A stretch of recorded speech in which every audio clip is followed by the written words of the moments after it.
starting seeds this season? Before you dive in, let me help you with some common pitfalls. Today, we're looking at 5 critical seed starting mistakes that could make or break your garden. And trust me, mistake number 2 is a real game changer and could be the key to saving your plants from disaster. Make sure you stick around to the end because you're not going to want to miss this. I'm Tony O'Neill and this is Simplified Gardening. So let's jump right into it. Mistake number 1 is skipping soil preparation. Now, using soil out of your yard may seem easy and cheap, but it is usually very heavy, it has poor drainage and very poor air circulation, all the things that are bad for your seedlings. So this must be avoided at all costs. And here's a little story for you. When I first started growing at the ripe old age of 7, I decided to try and save time and money by using soil from the garden when I planted seeds that my grandfather asked me to plant. And those seeds hardly germinated at all, and those that did germinate were stunted and didn't even last that long either. It was then that my grandfather taught me a valuable lesson. He said to me that seeds need to be nurtured, they need really good aeration, they need good drainage, they don't want to have water sat around their necks, and we must have a light and fluffy mix when seeds starting, and we should look after them like they were our children.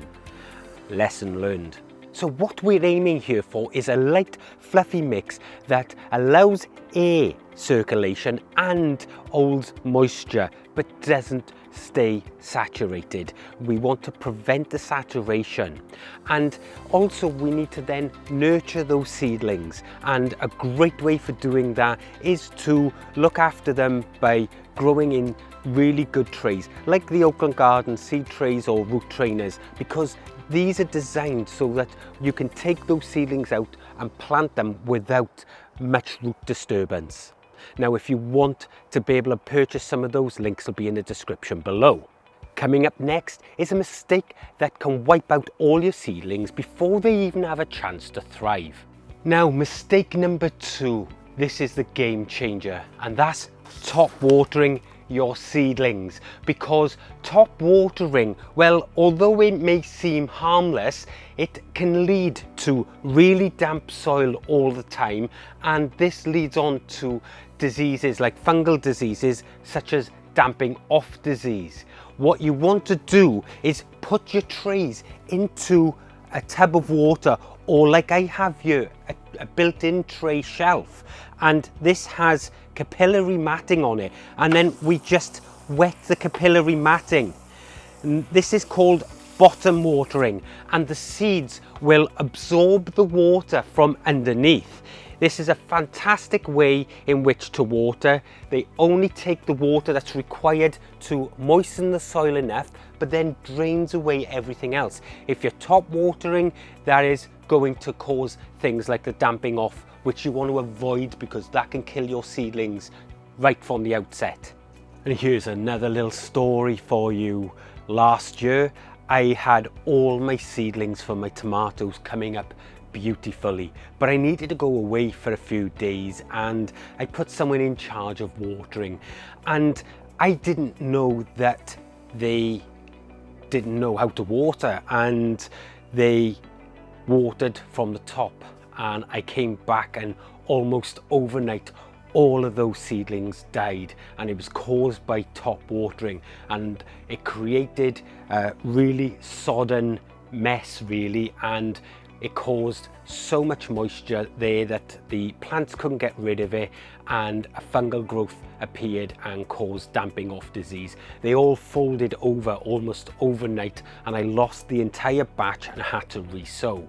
So it was a lesson learned for me that if I ever get anybody to water again, I avoid that by making sure I explain exactly how I want them to water.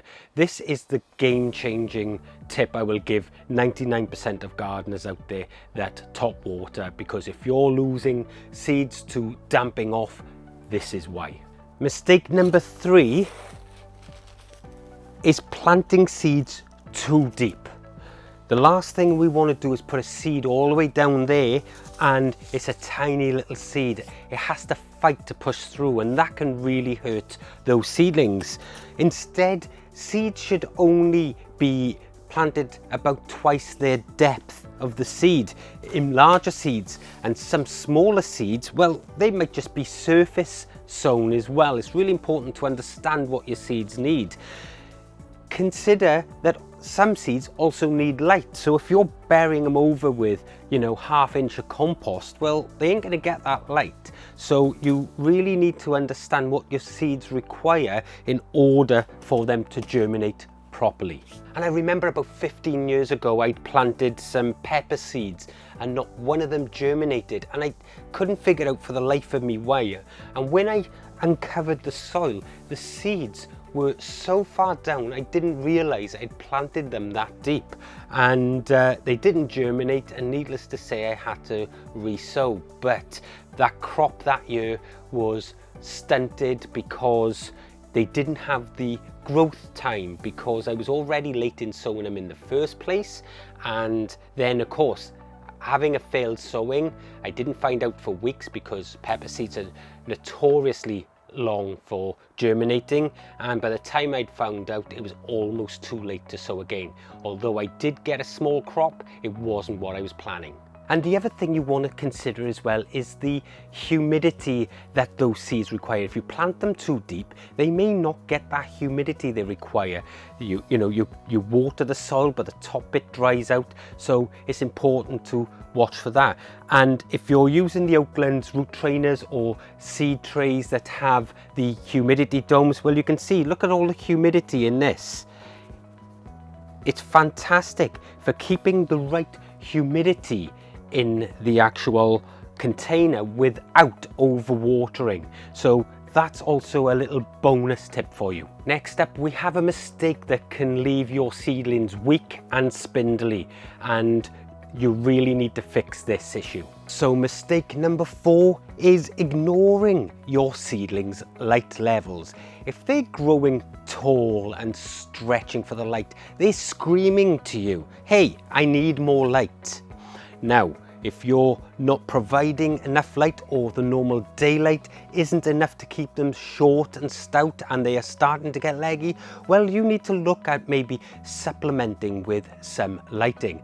Now, I made a mistake a few years ago, or I used to think that you could put seedlings onto a windowsill.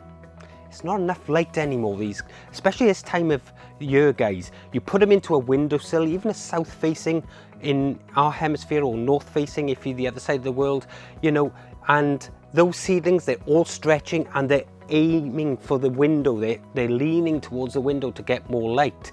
That's telling you it's just not enough. So you need to provide something like a grow light above them, nice and close, providing that light, keeping them short, because the last thing we want to do is cause that seedling to stretch now, because you just have an inferior plant later. So take the time. 16 hours of light they need. We don't get that at this time of year, so we may need to supplement. So keep an eye on your seedlings, make sure they're nice and robust, and then you'll be good to go. And finally is mistake number 5. It's really tempting to overcrowd your seedlings in trays like this. It's important to give them the space in order to stretch their legs and their leaves and gain that light. Because if we overcrowd these, they're not getting what they require.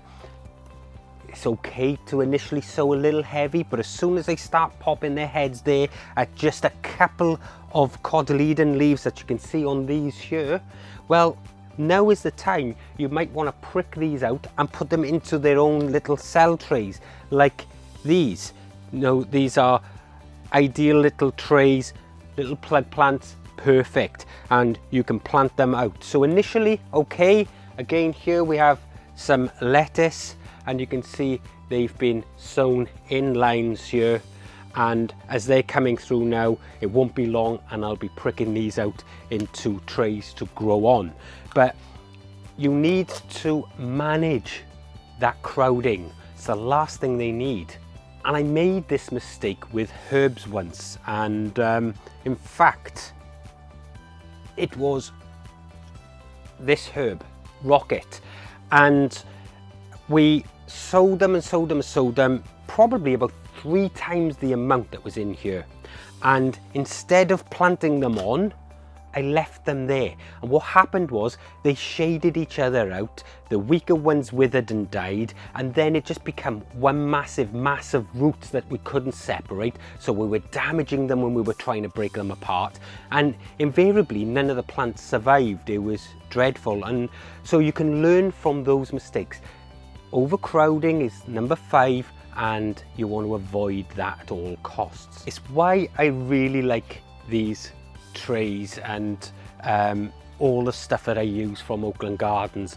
It allows me to move things on into individual trays, giving each their own root area, giving each enough light, and they're easy enough to pot on if I need to. But invariably at this stage, when they're up and through, then they'll be ready to go out and be transplanted. So it's usually enough compost in there to provide them everything they require. Now, like I said, all the Oakland Garden stuff, there's a link in the description below. You can go and look through their website till your heart's content. But now you know all of these issues, you can really get a great start into your seed sowing, avoid the 5 most common issues around seed starting, and have a fantastic year because you've avoided those. So there you have it, 5 common issues around seed planting. So let's just recap what those were. The first one was soil preparation. The second one was the big one, which was over top watering. The third one, we had planting depth. The 4th one was lighting, and the 5th one was overcrowding. Now you know these and you know how to adjust for them, then you can make sure that you don't have any of these issues. So I hope that you've really enjoyed that. And if you want to take your seed sowing to another level, then this is the next video that you should watch. I'm Tony O'Neill, and this is Simplified Gardening. I'll see you there.